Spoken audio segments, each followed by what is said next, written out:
নিজে পছন্দ মতন ড্রেস কিনলাম, বানালাম, তারপর সেটা আবার পরলাম। এটা কি খুব সহজ কাজ আপনারা ভেবেছেন? সো হ্যালো এভরিওয়ান, আসসালামু আলাইকুম। কিছুদিন আগে আমি রাজশাহী থেকে এই 3 পিসটা কিনছিলাম জাস্ট বাসায় পরে থাকার জন্য, সুতি একটা কাপড়।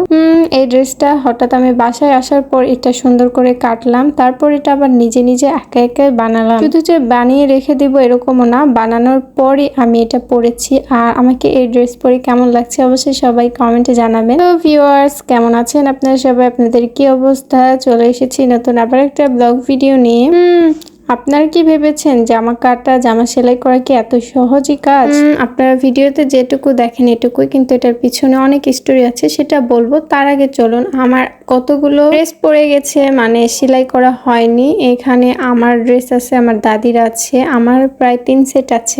এবার ঈদের মধ্যে যেটা নিছিলাম ওইটা তো একদমই পরা হয়নি কিংবা বানানো হয়নি। আর কুরবানি ঈদে তেমন বেশি কিছু কেনাকাটা করি না। কুরবানি দিতে দিতে আমরা হিমশিম খাই, এই কারণে কুরবানির তেমন একটা কেনাকাটা করা হয় না। দেন এটা হচ্ছে আমার দাদি, নানি, তার সাথে আমার কিছু ড্রেস আছে, এই সবগুলো সেলাই করতে হবে, কিন্তু তাদেরগুলো পরে করব। সবার আগে আমারটা নিয়ে আমি বসে পড়লাম, কারণ এখন একটু ফ্রি টাইম আছি আর এখন আমার পড়াশোনা একটু স্থগিত, মানে অফ আছে। আমার যেহেতু 3 পিস, তো সেটা আগে ভালো করে কেটে নিলাম। তো নেওয়ার পর এখন পায়জামার দিকে গেলাম, পায়জামাটাও সুন্দরভাবে কেটে নিব। কেটে নেওয়ার পর মাপ অনুযায়ী, আমি যেহেতু চিকন মানুষ তেমন একটা আমার কাপড় লাগে না, অনেক কাপড়ই বেঁচে যায়। তো এখন মাপ অনুযায়ী জামাটাও সুন্দরভাবে কেটে নিব।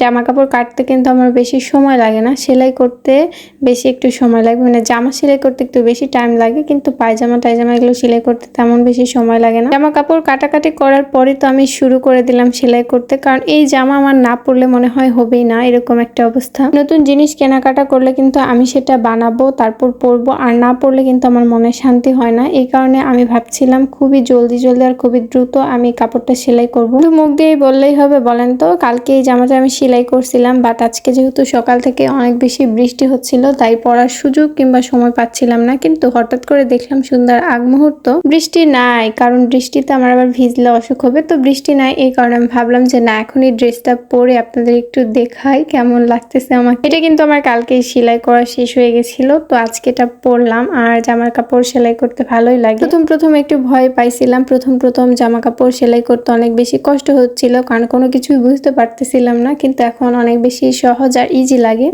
তো ড্রেস পরে আমাকে কেমন লাগছে অবশ্যই সবাই কমেন্টে জানাবে। কারণ আজকে আমি অনেক বেশি খুশি। আর তার সাথে আমি পায়জামাতেও কিন্তু একটু ডিজাইন করেছিলাম, যেহেতু নিজে সেলাই জানি, তো এই কারণে বেশি সময় লাগে না, আর টাকা পয়সা খরচও হয় না তেমন একটা। যখন মন চাবে ড্রেস কিনে নিয়ে আসবো, বানাবো, পরবো, আপনাদের সাথে নতুন আর সুন্দর ভিডিও শেয়ার করব। তো আজকের ব্লগটা তো দূর পর্যন্তই। ভালো থাকবেন, সুস্থ থাকবেন, দেখা হবে নেক্সট ব্লগে। আল্লাহ হাফিজ। ফুল ভিডিও দেখার জন্য সবাইকে অনেক ধন্যবাদ।